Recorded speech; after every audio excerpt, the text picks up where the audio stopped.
ఆంధ్రప్రదేశ్లో ఘోర రోడ్డు ప్రమాదం జరిగింది. అన్నమయ్య జిల్లాలోని రెడ్డిపల్లె చెరువు కట్టపై ఓ లారీ బోల్తా పడింది. ఈ ఘటనలో 9 మంది కూలీలు మృతి చెందగా మరో 10 మంది తీవ్రంగా గాయపడ్డారు.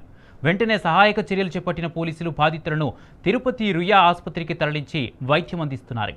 అయితే రాజంపేట నుంచి మామిడికాయల లోడుతో రైల్వే కోడూరు మార్కెట్కు వెళ్తుండగా ఈ ప్రమాదం జరిగినట్టు తెలిపారు.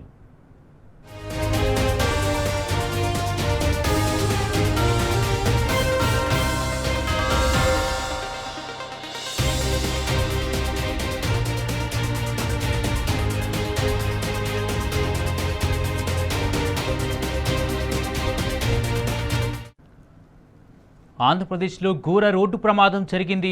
అన్నమయ్య జిల్లాలోని రెడ్డిపల్లె చెరువు కట్టపై ఓ లారీ బోల్తా పడింది.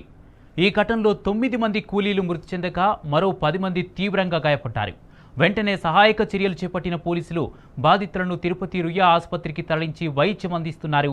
అయితే రాజంపేట నుంచి మామిడికాయల లోడుతో రైల్వే కోడూరు మార్కెట్కు వెళ్తుండగా ఈ ప్రమాదం జరిగినట్టు తెలిపారు.